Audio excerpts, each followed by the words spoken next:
People may have recently seen a news story that there were 20 leaders of faith from here in Vermont who made a trip to Minneapolis to witness what was happening there. And this was following the murder of Renee Good. And we have with us to talk about that trip and the importance of it and what Vermont can learn from it, two of those leaders of faith to talk about their experience. So please welcome back an old friend, Debbie Ingram, and a new friend, James Ross. So welcome. Thank Thank you. you. It's good to be here. It's nice to have you both back. So I'm going to start with you, James, because this is a new conversation for you and I. Could you please explain or share with the people watching this interview how you happen to be here in Vermont and your connection with the community of faith? Sure. Well, thank you for having me. It's such a delight to be with you. My name is James Ross. I am an authorized minister in the United Church of Christ. So some people would use my formal title, which is Reverend Dr. James Ross. I don't require that at all. I came here to Vermont uh, just over 2 years ago for professional reasons not related to what we're discussing today. But for me, as a person who is a member of a faith community and a person who is a clergy person, this is an important conversation. I am currently serving. One of the roles that I have now is as the sabbatical worship minister at First Congregational Church of Burlington. So that is sort of the specific faith connection in this moment. Thank you. And and Debbie, could you share again how you might have come to Vermont and your connection to a community of faith and why people might recognize you? Certainly. Well, it's a funny story about how I came to Vermont, and you were involved in it. So I'll be brief. But back in 2002, I moved here permanently, but I had come in 2001 with my then now ex-partner, and she and I wanted to get a civil union, and we happened to find a justice of the peace over online, it turned out to be you, and we lost touch there for a little while, but we got reconnected, and unfortunately, that I won't blame you, Keith, but that relationship didn't take, so that's why she's next. I just recently got married, actually. Now that we have same-sex marriage to a new woman. So at any rate, and she's a minister also. So I, like James, I'm ordained in the United Church of Christ, and I for 17 years I worked as the executive director of Vermont Interfaith Action, which was recognized by the denomination as a ministry, and we did faith-based community organizing on issues of social justice, trying to seek systemic change around things like that. And then that work led me to be very involved in public service, and I served on the Williston Select Board, and then eventually I ran for the state senate. So that may be where often people look at me or they say, "Oh, I recognize your name," and they can't quite remember where from, and it's because I represented Chittenden County in the state senate. Thank you. And even though you didn't ask me to officiate the second time, congratulations. Thank you. Now, you have mentioned Vermont Interfaith Action, and if I understand correctly, Vermont Interfaith Action was the primary coalition here in Vermont that got the 20 of you together to go to Minneapolis. Is that correct? Well, I got some of us together. Yeah, I think there were two different groups. So James can speak to the other group that he was affiliated with for this trip. But yes, Vermont Interfaith Action belongs to a national network called Faith in Action, and there are some 40 affiliates all across the country. And so there's one called Isaiah that's based in Minneapolis and has been around for about 40 years. I think they've done a lot of really good organizing work over the years. And they were one of the groups that put out a call to clergy of other states asking if we would come and help support them in their day of prayer and fasting for truth and freedom. It was kind of sort of a general strike, actually. No school, no work, no shopping. So that's, yeah, I went under those auspices. And James, how did you happen to go to Minneapolis? Sure. So one of the organizations on the ground in Minneapolis doing organizing is has the acronym March, and they are a community organization that I think started out around the marriage equality movement years ago, and their work now is much broader. Now that marriage equality is legal in the U.S. So they, again, were one of the organizations that put out this call to clergy folk to come to be in solidarity with them and to, frankly, to learn from what people on the ground in Minnesota are doing as well, because I think there is much that we can learn.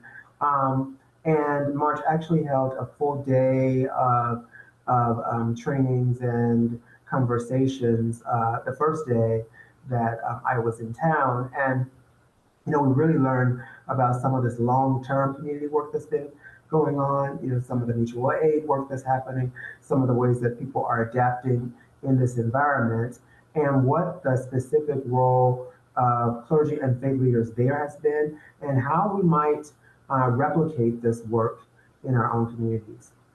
So, if I understand the timing of when you were there correctly, Mhm. you were there after the shooting of Renee, but you had left prior to the shooting of Alex. Is that correct?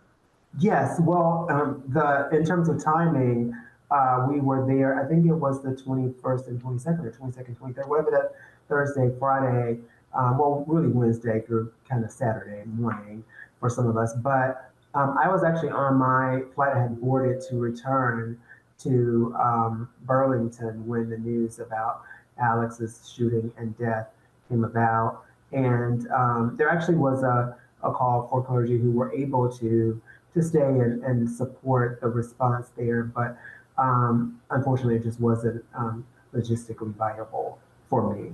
So. Okay, you also mentioned that you received training when you first got there. Mhm. And Deb, did you also get training? Okay? I Yes. can see you nodding your head. So could both of you share a bit about what it was that you were provided for training, sort of the do's, the don'ts, and the unique roles that leaders of faith might have at this point in time? Deb, you can go first. Okay, sure. Okay.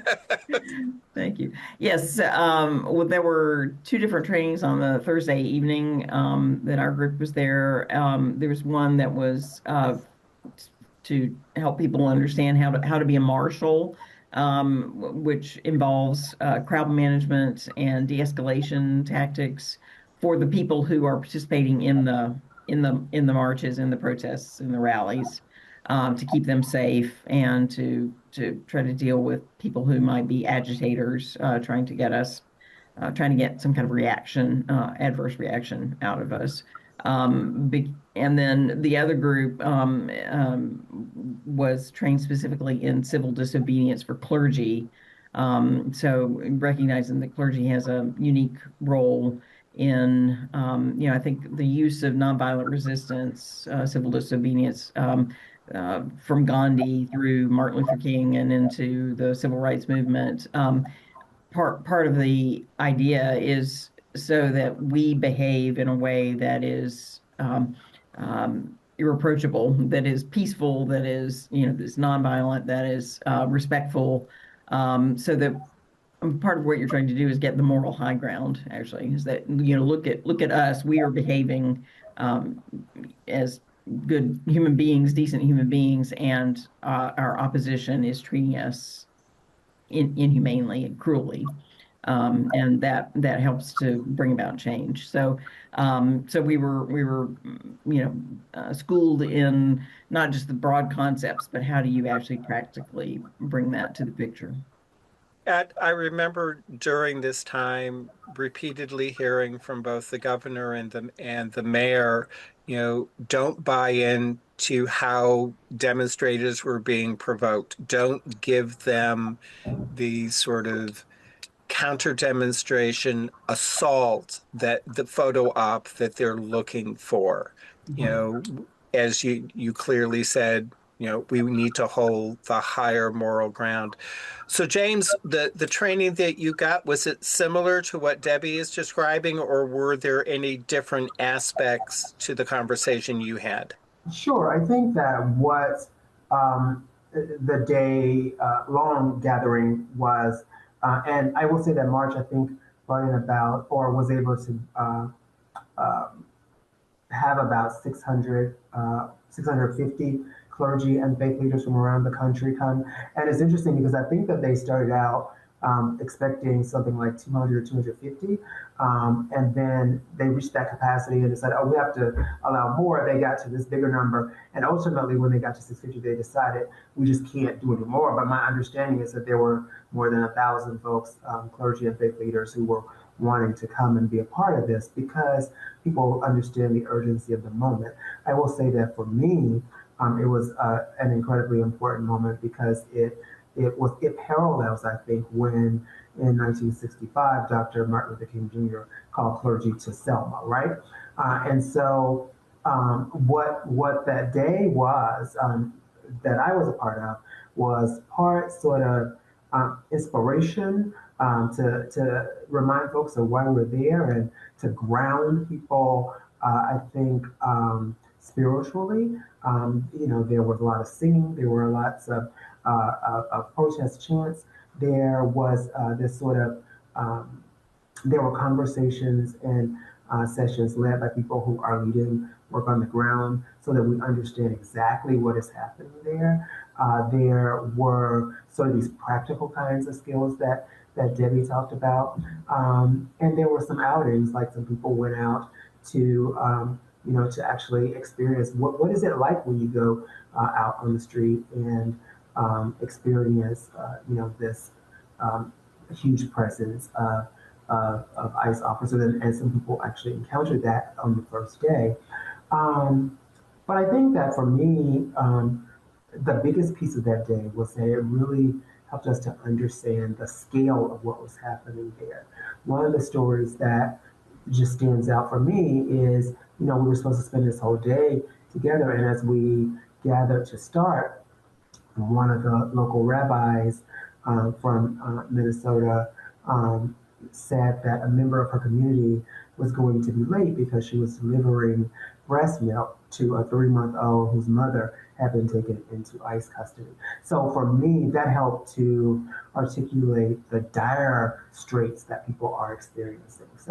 Um, so that is what that day entailed. Thank you for sharing that. And it leads me directly into what I wanted to ask both of you, which is what did you specifically participate in and what did you see? Because I know that a lot of the news reporting surrounding your visit said you went to bear witness to what was happening.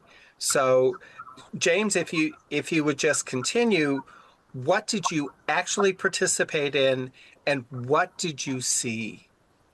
Sure. So in addition to the what I talked about on the first day, one of the other things that I did was participate in what was called a pilgrimage from the memorial to George Floyd to the memorial for Renee Good. They're about a mile apart, and I think they're both telling. But before that, spending time in a local church uh, environment, hearing from participants in the response to the George Floyd murder, and hearing them talk about how their work continues now. So getting this sort of through line and being very connected to the community. Also, you know, I also participated in a sing-in at the Target headquarters. So this was clergy who sang and prayed at the Target to, because one of the asks is for Target to be a Fourth Amendment job site, meaning require agents to have warrants signed by a judge to enter their premises and, you know, for employees or for customers. Right now, often what ICE has is a warrant that's signed by, you know, ICE, which is not, you know, legally meaningful in the same way. So there was that, and I understand that as a result of that, and work that had been done by folks on the ground in Minnesota prior to that, you know, there is or has been or will be a meeting with the CEO of Target. And that's important because Target is in communities throughout the country, right? And in many places, they also allow ICE to use their parking lots for staging grounds and all those kinds of things. Or if they don't explicitly allow it, they don't explicitly disallow it. So it still happens.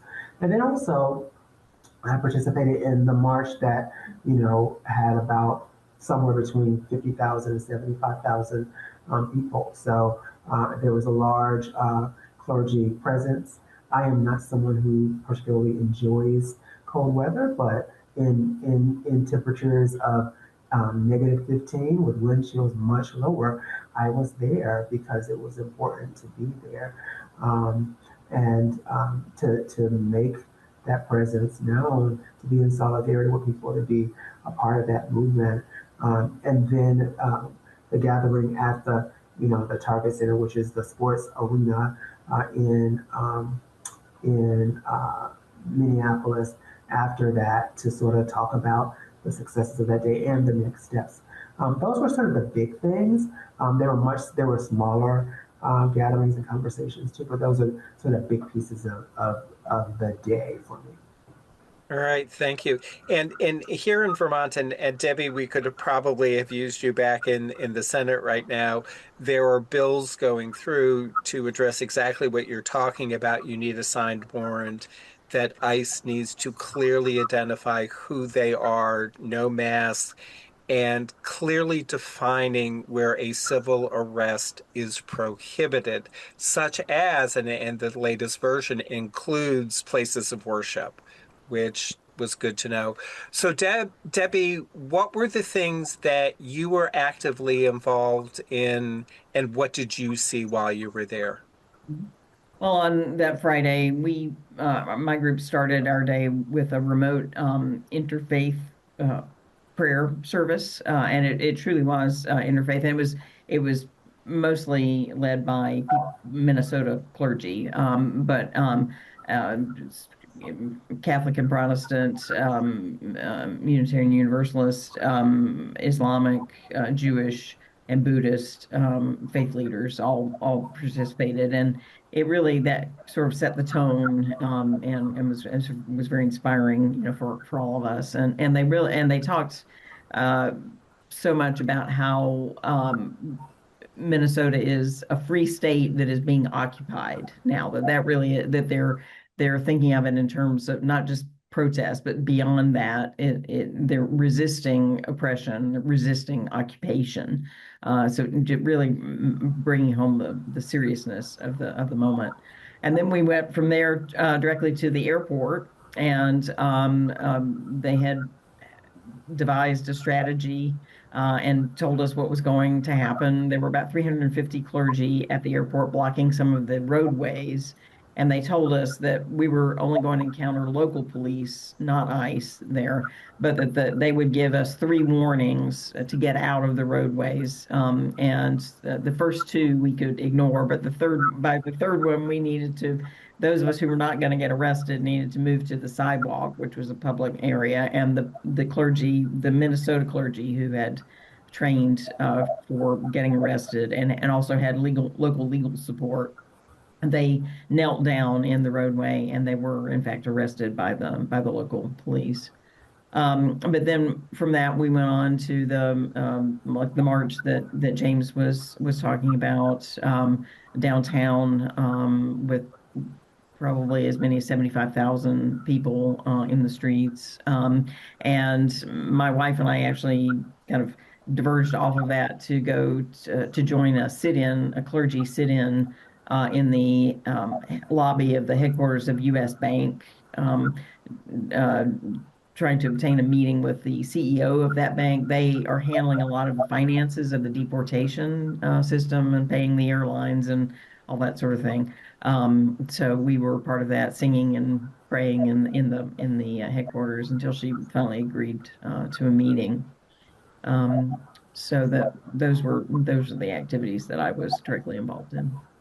So And Kim, I and think I was going to say, if I understand correctly, Delta Airlines in particular has 3 flights a day out of that airport, and the flights are filled with people being deported or being taken into custody by ICE, but nobody really knows the detention center or where they're going or what happens with them afterwards. And Debbie, you had mentioned legal representation. There is also a bill that was just introduced into the Vermont House that would require that legal representation be provided for anyone taken into ICE custody. James, you wanted to add something? yes, I just wanted to say that I think part of what Deb is pointing to and what I'm pointing to also is this real appeal to the corporate community, right? To use their power and their influence uh, to make positive change in this situation. U.S. Bank and Target are both, huge corporations, and they're in every community in this country, or in most communities, or many communities at least. And I think that in a time when we experience um, such dire circumstances, it is a reasonable request to ask that the businesses that receive our dollars demonstrate their support for the people and communities that are keeping them afloat. Um, Yeah, and Well, and I go ahead, Debbie. well, I would just add that there's a long history of nonviolent resistance directing their activities towards economic drivers, and it is a really good way to make social change. Gandhi, the whole thing about salt and trying to take away a big moneymaker for the British Empire, boycotts that happened during the civil rights movement. So yeah, and I was actually part of a small group that went to the Target in South Burlington. We only have one Target store, in Vermont, but we presented a letter to them asking them to speak to corporate on behalf of Vermonters, to say that to make their stores not a place where people can be arrested, either customers or staff, and to demand the Fourth Amendment protections of having a judicial warrant if ICE comes. So yes, but those are very important means of making change, to hitting people where their pocketbooks are.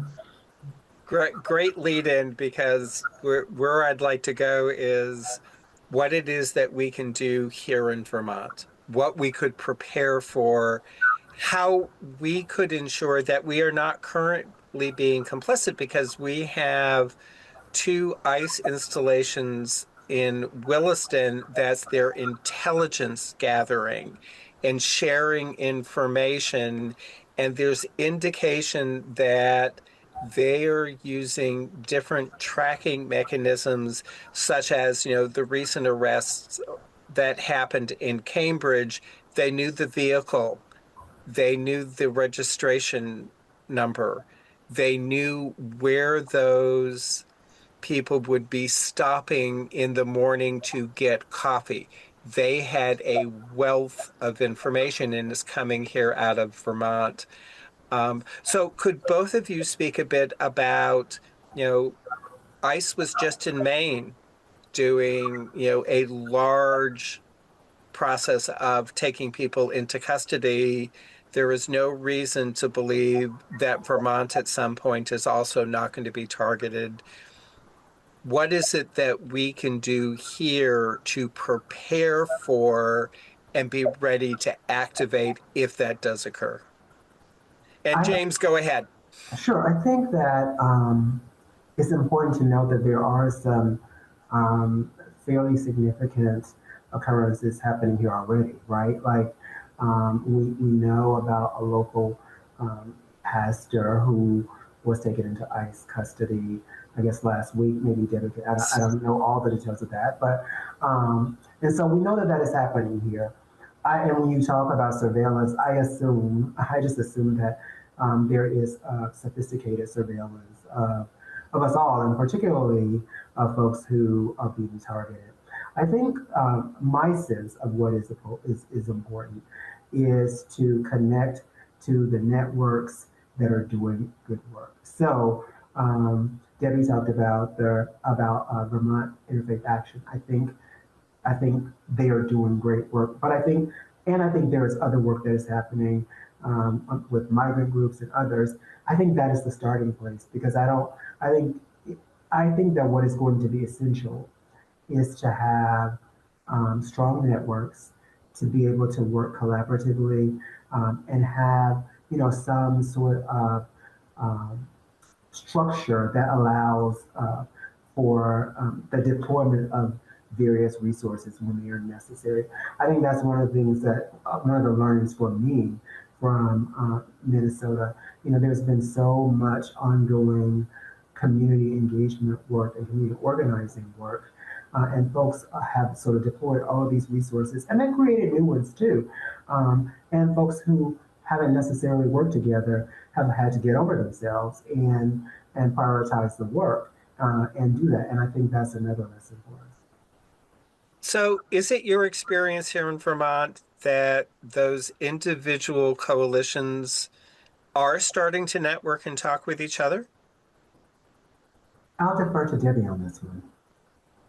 Yes, I am aware of that they are definitely. I know VA is working with Migrant Justice, for instance. I know that a lot of the they're smaller groups in different communities that belong to Indivisible or Resistance, and I know that a lot of our congregations. I'm actually also chair of the Justice and Witness Ministries Committee of the Vermont Conference of the United Church of Christ, which is the statewide organization, and we try to act as a clearinghouse for information for all of our different congregations, and we gather information from them about the participation that they're undergoing with other groups or in their local communities. And there's a lot going on, and Vermonters are very active, whether they're people of faith or people of goodwill. They people are mobilizing. And I think, to answer your question, we're just gonna have to be ever vigilant. And I think this is just getting started, unfortunately. Sadly, we're gonna have to have a sustained, serious resistance to what's going on with ICE and with federal government in other ways. We're one of the states that's going to be targeted because we have outspoken leaders like Bernie Sanders. We have refugees and immigrants here who are, whose skin is not the right color or whose countries aren't, of origin are not the right kinds of countries. Yeah, we're definitely going to be targeted here, and we need to be ready.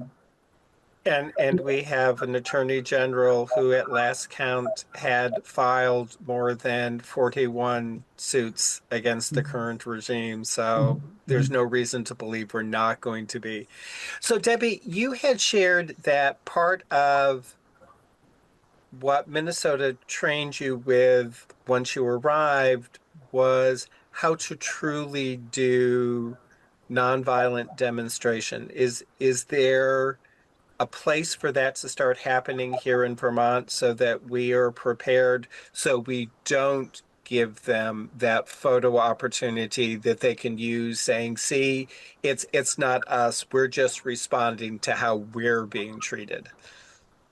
Yes, I've heard of different places that are doing that. I know I'm actually signed up for. I know I feel like I know something about this, but every I think all of us it behooves all of us to really dig in and to really get good solid training. There's a group non-cooperation 101 training that I know is happening that so, I think we all talk amongst ourselves as friends, and we look at Front Porch Forum, or we look on Facebook, and we're just really it's very I'm heartened to see that there's really a grassroots movement and sharing of these different kinds of training opportunities and supporting one another.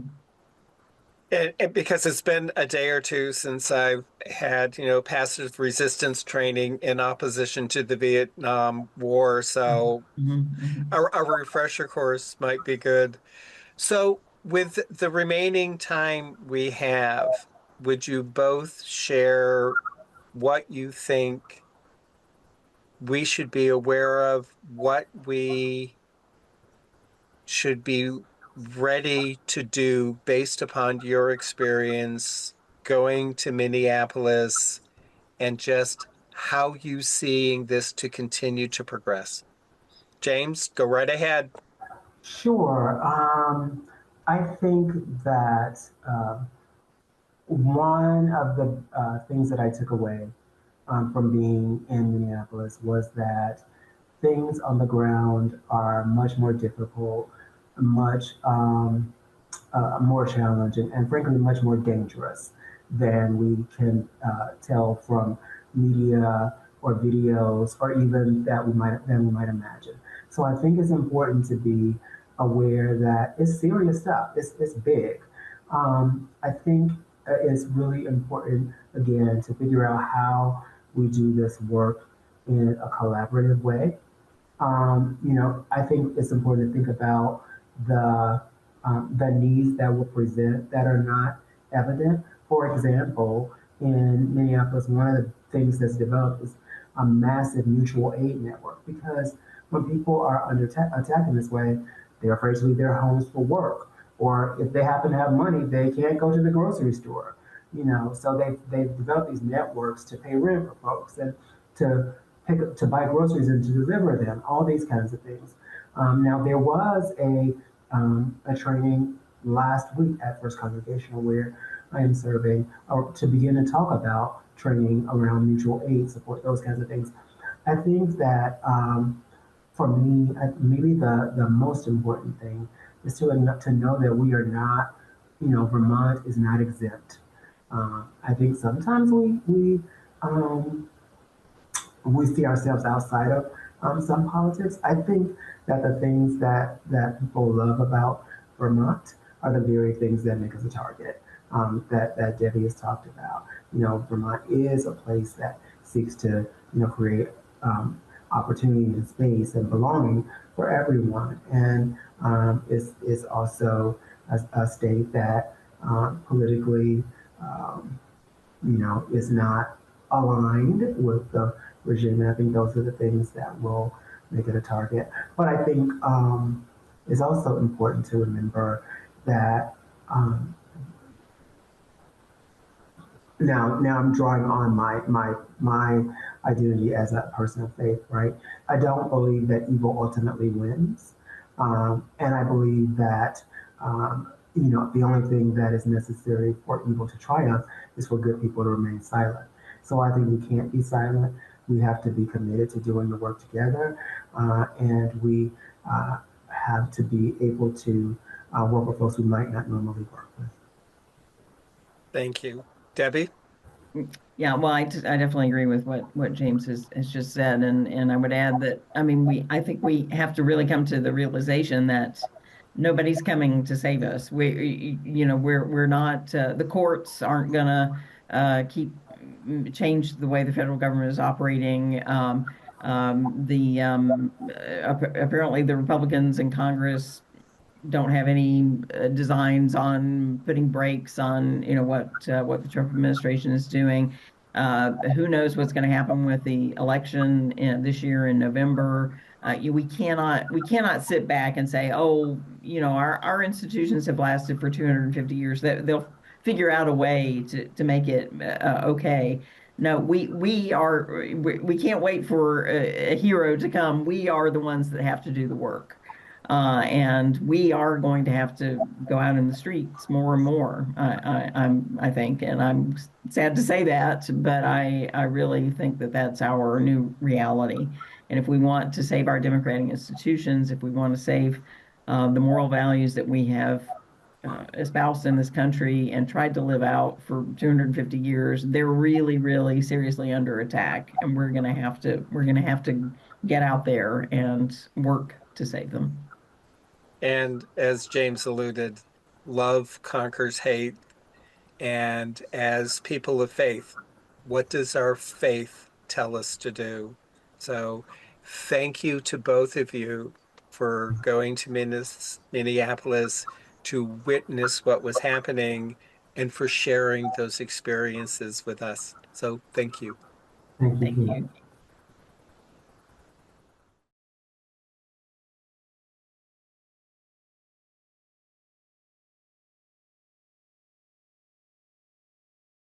On a recent episode of All Things LGBTQ, we talked about some changes that might have happened to a gay male venue here in Vermont. Frog Meadow, oasis for men, and it truly is. So Dave and Scott have sold Frog Meadow, and joining us today is the new proprietor. Please welcome David Jacques. Welcome. Thank you. Great to be here. Proprietor. It sounds very formal and fancy. I hope I can rise to the title. Well, I have no doubt that you're going to be able to carry on the tradition of Frog Meadow. And doing a little research, I was surprised. Frog Meadow's been around since 2006, so it's Yeah. well established. When did you first become acquainted with Frog Meadow? And then we're going to talk about what made you decide you wanted to take over the business. Yeah, that's a great question. I'm still trying to figure that one out myself. But I did first stumble upon Frog Meadow close to the beginning. I think I've been going there for 16 years. We were mapping this out, Scott and Dave and myself, and I've visited something like 40 times over the last, 16 years. And I think the original invitation was shortly after they launched. I was creating YouTube videos, and I think they were looking for new ways to market and reach audiences. So they reached out to me, and I went up there and recorded a little video from the Brook Cottage and posted it to my YouTube channel. Um, it's a terrible video. It's very cringy. I went back and watched it the other day. But it was really the start of this really wonderful relationship, not just with Scott and Dave, but also with this really special place, Frog Meadow. So you've really seen Frog Meadow evolve over the years. What was it that kept you coming back? And what is it that you're glad that they've retained? Well, I'm a New Englander through and through. I'm from Rhode Island. That's where we are right now, as I'm chatting with you. And um, as a gay man, I'm always on the lookout for places where I can connect with other gay guys, where I can feel comfortable, where I'm safe being myself. And despite the opinions people might have of me from my YouTube channel, I'm actually very boring. I don't drink. I go to bed at 8:30, and places like Provincetown can be fun, but there's just so much hustle and bustle and a lot going on that if there's, you know, a place that I can really let my hair down and relax, that's much more appealing to me. And so I think that's why I fell in love with Frog Meadow is it's not a place where people get boozed up. It's really an intentional place. You sit at the breakfast table in the morning and you meet these men who, otherwise, like it's just this kind of eclectic grouping of people who happen to be staying there that night. And you have these really great conversations and people have built lifelong friendships. People have met partners and boyfriends and lovers and made all sorts of connections with other guests. It's really a unique place. It's intentional, it's relaxing, it's rejuvenating. It's very easy to fall in love with a frog meadow. And looking at the website, it's, there are a variety of types of accommodations. You can stay in the inn, there are cottages, so that you could determine how much time you wanted really interacting and how much just sort of private time you wanted. You mentioned that as a gay man who grew up in Rhode Island, that this was a safe place. And looking at what Frog Meadow offers, Oasis for Men extends to both gay men, bisexual men, cisgender, and transgender, correct? You're looking at creating a safe environment for all of us. Right. If you identify as male, you're welcome to stay at Frog Meadow. Yeah. Okay, so, and there's a variety of things that I could do when I'm there, and there are special events that and workshops that occur at Frog Meadow. What were some of the ones that kept you coming back, and that if I'm like, okay, I'm thinking I might want to try, a an Oasis for Men's resort, what should I be looking for? Yeah. Well, you can really make your Frog Meadow experience whatever you want it to be. And I think, though, for a lot of our guests, the big attraction is, of course, Rock River. So many of the men, they'll stay for breakfast and then 10:30, 11 o'clock, they'll venture out to the river. And embarrassingly, I hadn't been to Rock River until this past summer. I've done the hike in partial, but I've never quite made it to the very end, which it's like a 15, 20-minute hike.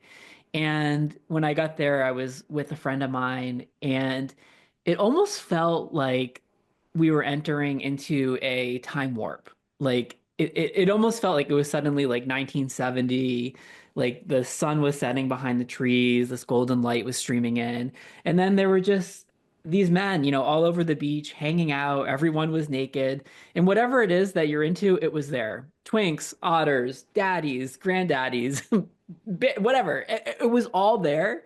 And at least two or three of whatever it is that you wanted to see. And guys were playing hacky sack, a couple guys were making out, and no one's on their phone. Everyone's because you don't have any service out there anyway. And everyone was just really respectful and present with one another. And I was like, oh, like I get it. This is a really magical place. And so that's probably the biggest attraction for folks. We also, though, there's a wood-fired hot tub, which is kind of in some ways the heart of Frog Meadow. And you can smell like the smoke coming out of it while you soak in the tub. And because it's wood fired, there's no loud jets going on. It's just you kind of get to watch the sunrise or chat with a friend. Uh, One of my new favorite activities is doing a naked hike. Of course, there's 25 acres, so there's plenty of hiking trails. And I actually filmed a YouTube video um, earlier this winter with a friend of mine. We did a naked snow hike through the property, which was quite the thrill for any adventure seekers. But there's cross country skiing and snowshoeing, just hanging out, reading a book. Uh, it's really it offers a lot to folks, and that's not even to get into nearby Brattleboro or shopping at Fayetteville Corner, the antique shop nearby, or any of the number of restaurants that are really quite delicious in southern Vermont. So there's a lot to do. We always tell people come for a few days because you're going to want to settle in and really enjoy yourself. Okay, so you've mentioned, the acreage and the hiking trails. So there's going to be things to do regardless of the season here in Vermont. I could go hiking, just traditional hiking in the spring and summer, and then in the winter I could do cross country or snowshoeing or just sort of wander around and okay, and you must tell me that when you and your friend went out for that winter hike, you did have shoes on. We did have shoes on, yes. Yeah, but that was it. That was it. Yeah, and that video is somewhere up on my YouTube channel if folks want to check it out. And then, of course, in the summer, you could just lay in the hammock and listen to the songbirds. And, I fell in love with my ex-boyfriend in that hammock there and, jump in the swimming hole. And I mean, it's really a special place. Now, and then there are very special, deliberate and special workshops and retreats that get sponsored. There was one for yoga, Hmm. and there was, different types of exploration into sensuality and touch. And those are ongoing, so we should go on to the Frog Meadow site and see what it is that's coming up and what it is that might be of interest to us. Right. So if you go to frogmeadow.com, click the amenities button in the navigation, there's a section that says workshops and retreats. And I'm continuing the tradition of Scott and Dave, the founders, of having a retreat in May, June, and then there'll be two in the fall. I think it's in September and October, something like that. So right now, the May and June retreats are booking out. I think one only has two spots left. The other might have three. And it's limited to just 14 men. So it's a very intimate setting. And everyone stays on site. So you get to experience Frog Meadow and the hot tub and all the hiking trails.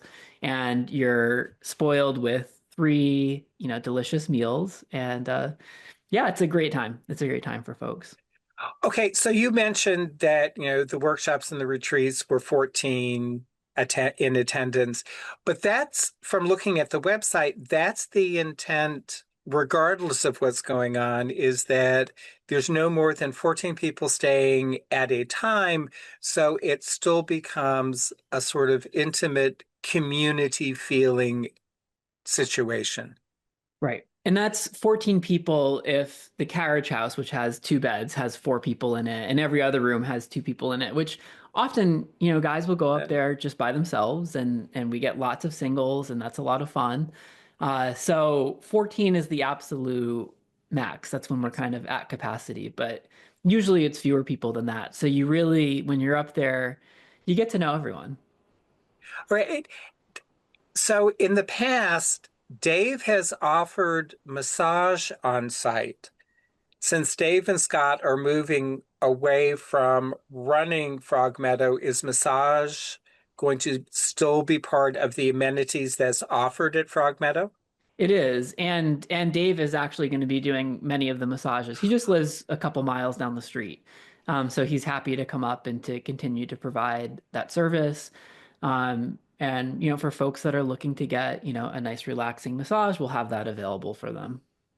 Now, they also had done work camps both in the spring and the fall to open up Frog Meadow and to close it sort of basically sort of seasonally. Is that a tradition that's going to be continued? Yeah, it's funny when we talk about the work camps to folks because basically it's you get to stay at Frog Meadow essentially for free. There's like a $25 a day fee to Yeah. cover food. And what we ask is, basically for folks to do 6 hours of work per day. And so it's always like people are paying to volunteer at a commercial business. I'm like, well, yeah, actually they are, and it's so much fun. Everyone has a great time. And you're hanging out with other like-minded men, and it's anything from stacking wood, raking leaves, planting flowers. It's really kind of fun, like communal work that we're all doing. And when I took things over officially October 31st. We were just starting our first or our fall work camp, which was my first work camp.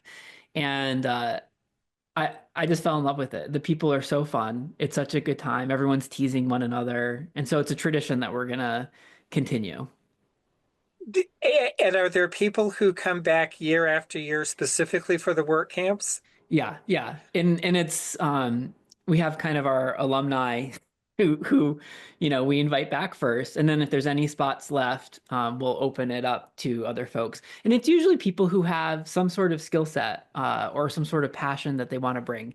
So we have like an electrical engineer that comes and does a lot of our electric stuff and our internet network. And someone else is an antique restorer, and he can, he built us a bridge through this kind of a lower part of the property that gets a little bit muddy when it rains a lot. So he built us a bridge there, and we have a horticulturalist that comes and plants bulbs and takes care of the gardens. So we always ask if there's folks that have a skill set that they think could be helpful and they want to volunteer their services, to shoot us an email, and we'd be glad to entertain uh, them attending. Or or I come to follow one of those people with a skill so that I could then learn it. Because as soon as you said horticulture, it's like I love doing gardening and landscaping, and I'm always looking at how can I enhance that, Right. that capacity. Okay, now, even though that you are the proprietor now, and I will continue to call you Sure. that so that you feel honored. Yeah. Jeremiah and Zach are actually going to be acting as the innkeepers for you. Is that correct? That's correct. Yeah, so they're doing the day to day. Like I'm happy to do the marketing, kind of manage kind of behind the scenes for Frog Meadow, but they are much more people than I am, and so they're going to be kind of more the face of Frog Meadow. When you get there, Jeremiah or Zach will welcome you in. Jeremiah will be cooking breakfast in the morning. And so that's who folks will be interacting with on a day-to-day basis. Now I'm looking for my notes because one of them might have another identity, such as being known as Mossy Stone. Mossy Stone, yes, drag queen extraordinaire. And has there ever been a better Vermont drag queen name than Mossy Stone? Oh God, no. Okay, so with Mossy Stone being Yeah. one of the innkeepers, Well, I think it's going to be Jeremiah that people. I don't anticipate. I don't anticipate Moss. Well, maybe who knows? Mossy might make an appearance, but it's a shoes off household, so I don't know how the high heels would go. well, well, no, what I was wondering is, looking at all of the different events that are being sponsored at Frog Meadow and looking out to our community and say, what can we offer to you? What might be of interest? Might we see Mossy Stone and a greater sort of drag queen presence so that if I wanted to come and find that drag queen self within me, there would be an opportunity to do that. It doesn't seem like you'd have to look too hard to find it. Yeah, and I'll tell you, if Mossy has any say in it, then absolutely. Um, but at the end of the day, it's like the schedule, the calendar fills up so quickly So, that we've talked about doing like special themed weeks, and it's like part of the magic of Frog Meadow is just that it is this really eclectic mixture of whoever shows up.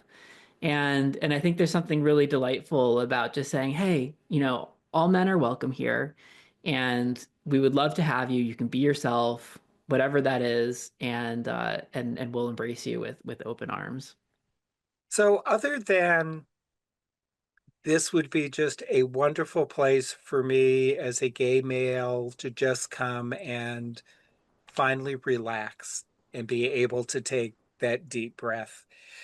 Is there anything coming up, excuse me, coming up in the near future that I should be looking on your website and saying, ooh, that might be something of interest?